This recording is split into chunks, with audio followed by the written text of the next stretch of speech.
हर महादेव। आज हम सावन महात्म्य का 9वां अध्याय पढ़ेंगे। शुक्रवार व्रत की कथा। ईश्वर ने कहा, हे सनत कुमारो, अब शुक्रवार व्रत की कथा कहूँगा, जिसे प्राणी श्रद्धा से सुनकर समस्त विपत्ति से छूट जाता है। पांडव वंश में उत्पन्न एक सुशील नाम वाला राजा था। उसकी सुकेशी नाम की पत्नी सर्वगुणों से युक्त थी। जब पुत्र नहीं प्राप्त हुआ तो वह महती चिंताग्रस्त हुई। वह स्त्री के स्वभाव के कारण प्रत्येक महीने में कपड़े के टुकड़े को अपने उदर से बांधकर पेट वृद्धि करती थी। इस तरह साहस के कारण स्व प्रस्तुति के अनुसार सुकेशी गर्भिणी को खोजती रही। प्रारब्ध से एक पुरोहित की पत्नी को उसने देखा। उस समय वह गर्भिणी थी। कपटी राजा की पत्नी ने प्रसव समय में दाई के कार्य करने वाली अन्य स्त्री को इस काम के लिए नियुक्त किया। उस सूतिका को एकांत में बहुत धन दिया और अपने गर्भ के अनुकरण की सारी बातें सुनाई।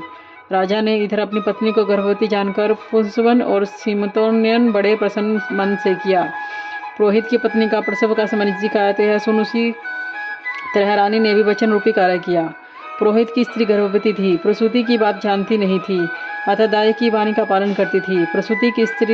पुरोहित की स्त्री की वंचना करने के लिए आई दाई ने उसके नेत्र बांध दिए। उत्पन्न हुए पुत्र को किसी के द्वारा राज महर्षि के समीप जाना कोई जान नहीं सका। रानी ने पुत्र ग्रहण कर कहा, मुझे लड़का हुआ, और सब जगह खबर कर दी। उधर दाई ने पुरोहित की पत्नी के नेत्र बांधन खोले। वह अपने साथ मांस की एक पिंडी लाई थी। पुरोहित पत्नी को उसे दिखाया और विस्मय और खेद युक्त वाणी से भी प्रसूतिका आप ही कहने लगी, यह अनिष्ट हुआ है। पतिदेव से कहकर इसकी शांति करवाना। पुत्र नहीं हुआ तो न सही, परंतु आप भाग्य से जीतती रहो। पुरोहित पत्नी को प्रसव स्पर्श चिंता हुई। क्या इसने कपट किया? यूं संदिग्ध अवस्था में थी।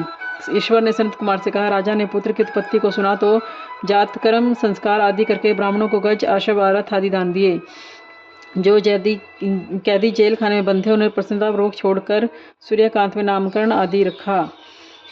श्रावण महीने के आ जाने पर पुरोहित की पत्नी ने शुक्रवार के दिन भक्ति द्वारा जीवंतिका का अर्चन किया। दीवाल में बहुत से लड़कों को सहित जीवंतिका मूर्ति लिखवाकर पुष्पमाला से अर्चन कर 5 दीपक जलाए। गेहूं के पिसान के दीपक बनाकर दीपक जलाती और आप भी गेहूं के पिसान के दीपक को घृत में पकाकर भोजन किया। अक्षत फेंककर जहाँ जहाँ भी मेरा लड़का हो, हे करुणानिधि जीवित हे जीवंती उसे रक्षित रखना, यूँ प्रार्थना कर श्रवण कर विधि नमस्कार किया। जीवितिका के प्रसाद से बालक दीर्घायु से रोज से जीवितिका देवी उस पुत्र की मात्र गौरव से रात दिन रक्षा करने लगी। यूँ कुछ काल बीतने पर राजा मर गए। पितृभक्ति पुत्र ने पिता के पारलौकिक क्रिया की। फिर मंत्री पुरोहितों ने प्रियव्रत को राज सिंहासन पर बिठा दिया। उसने प्रजा की रक्षा और कुछ काल तक राज्य किया। राज्य का भार वृद्ध मंत्रियों को देवपितृण से मुक्त हो प्राप्त करने के लिए भक्ति द्वारा गया जाने की इच्छा की। उसने राजकीय वेश छोड़कर कारपटादिक भेष बनाकर यात्रा की। रास्ते में किसी गृहस्थी के मकान में निवास किया।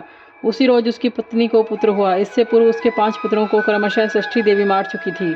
इस पर लड़का हो जाने पर 5वें रोज राजा वहां गया था। राजा ने शयन किया तो सब रात षष्ठी देवी बालक ग्रहण करने आई तो षष्ठी देवी, इस राजा को लांघ कर मत जाओ। यूं जीवितिका के मना करने पर जैसे षष्ठी देवी आई वैसे ही खाली चली गई।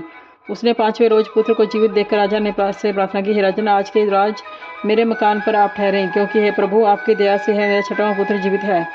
गृहस्थी के ऐसा पुत्र प्रार्थना सुनकर प्रियव्रत ने वहां निवास किया। फिर गया जाकर पिंड देने लगा। वहां विष्णु पद पर पिंड को देते हुए आश्चर्य हुआ।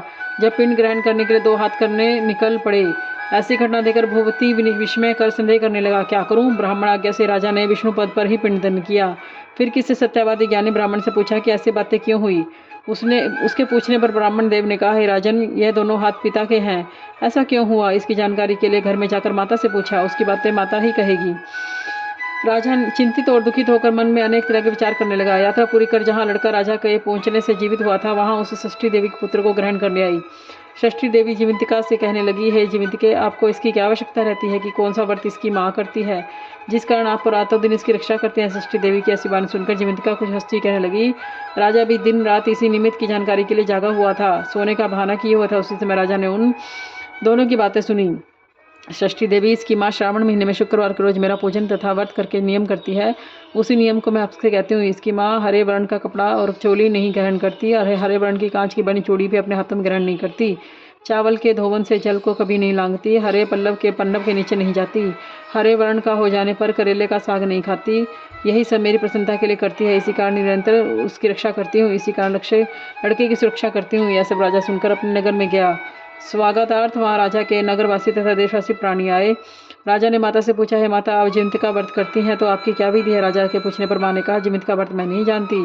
राजा ने गया यात्रा के फल पर्याप्त ब्राह्मणों और सुवासिनी के भोजन कराने की आशा प्रकट कर उन सुवासिनी ब्राह्मणियों के यहाँ हरे वस्त्र, हरी चोली, हरे कांचे, कंगन आदि प्रचार भिजवाए। दूत ने कहा, वहाँ यह कहा कि आप अब राजा के घर भोजनार्थ आवें। पुरोहित की पत्नी राजदूत से कहने लगी, मैं हरे वर्ण की कोई चीज़ नहीं लेती।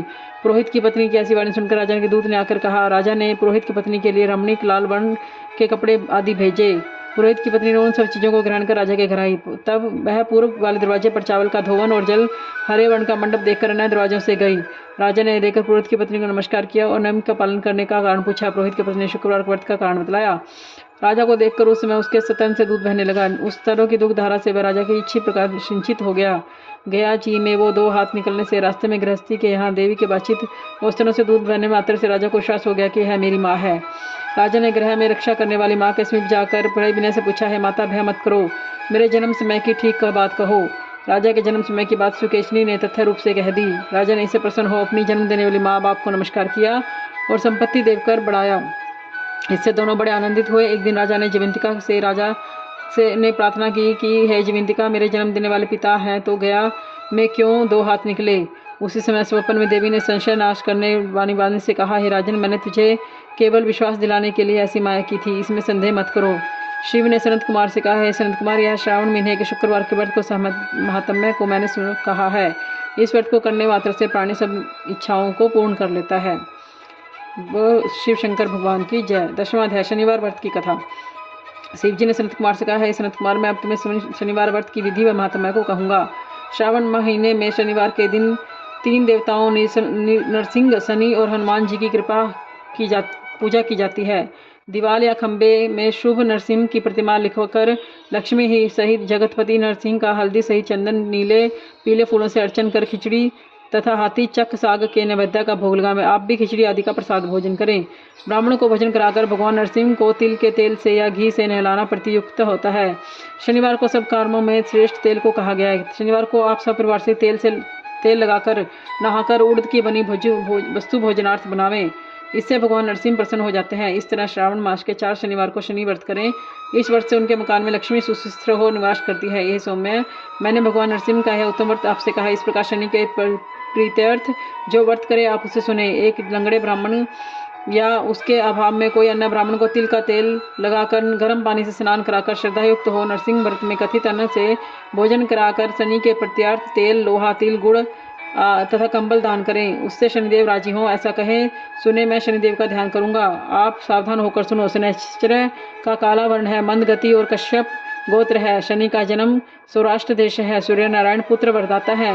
मंडल में दंडाकार स्थित है। इंद्रनाली मणि तुल्य कांतिमान है। धनुष्वान और त्रिशधारी है। सवारी गिद्ध की है। यम अधिवेता और ब्रह्मा प्रत्यय देवता है। कस्तूरी, अगरू, चंदन, गुरगुल, धूप नैवेद्य में उड़द की खिचड़ी प्रिय है। यह विधान मैंने कहा। शनि के अर्चन में रमणीय लोहे की प्रतिमा निर्माण कर शनि के लिए अर्चन तथा दान में कृष्ण ब्राह्मण उत्तम है। उसमें 2 काले कपड़े, काले वर्ण के बछड़े सहित गोदान करें। ऐसी विधि अर्चन करें, प्रार्थना स्तुति करें। राजा नील का राज्य का अब जब विलय हो गया तो राजा नील ने शनिदेव की आराधना की और शनिदेव ने प्रसन्न हो फिर से उसके राज्य प्रदान किया। इस प्रकार मेरे ऊपर शनिदेव प्रसन्न हो। नीलांजन के तुल्य कांतिमान आदि मंद ब्राह्मी छाया नाम वाली स्त्री में सूर्य द्वारा उत्पन्न शनिदेव को मैं नमस्कार करता हूँ। मंडल कोण में स्थित विंगल नाम के शनिदेव को नमस्कार करता हूँ। हे देवेश, मुझ पर अति दिन पर कृपा करो। इस तरह स्तुति प्रार्थना कर बराबर प्रणाम करें। प्रणाम करके अर्चन में शन्नो देवी इस मंत्र का श्रवण करें। जो प्राणी सावधान मन से विधि द्वारा शनिदेव का अर्चन करता है उसे स्वप्न में डर नहीं होता है। हे विप्र, जो प्राणी इस तरह का भी व्रत करेंगे वह जो श्रावण महीने में हर शनिवार के दिन भक्ति से अर्चन करेंगे उनके यहाँ शनि की प्राप्त पीड़ा नहीं होगी। अब हनुमान जी के प्रश्नार्थ विधि कहता हूँ। श्रावण महीने के शनिवार के दिन हनुमान जी के प्रत्यार्थ अभिषेक तिल तेल द्वारा रुद्र मंत्रों से करें। तेल मिश्रित सिंदूर को उनकी देह में लगावें। जपा, अर्क और मंदार माला से अर्चन करें। नैवेद्य के लिए उड़द का बड़ा तथा उपचारों द्वारा अर्चन करें। यथाशक्ति विधि भक्ति श्रद्धा द्वारा अर्चन करें। हनुमान के प्रत्यार्थ 12 नामों का जाप करें। हनुमान, अंजनी सुत, वायुपुत्र, महाबल, रामेष्ट, फाल्गुन सखा, पिंगाक्ष, अमित विक्रम, उदधीक्रमण, सीता शोक विनाशक, लक्ष्मण प्राणदाता तथा 10 ग्रीव द्रपहा, इन 12 नामों से जो सुबह उठकर पढ़ता है उस प्राणी का कभी अशुभ नहीं होता, उसे संपूर्ण ऐश्वर्य मिलते हैं। इस तरह श्रावण मास में शनिवार के व्रत को जो प्राणी हनुमान की आराधना कर लेता है उसकी देह व्रज के समान असाध्य आरोग्य और बली हो जाती है, कार्य के करने में वेगवान होती है। शनि के दिन पीपल का स्पर्श या अर्चन करें। हे सत्तम, शनि के दिन के अतिरिक्त किसी अन्य भी बार में पीपल को ना स्पर्श करें। शनि के दिन पीपल को स्पर्श करने से सब सिद्धियां बढ़ती हैं। बोलो शिव शंकर भगवान की जय।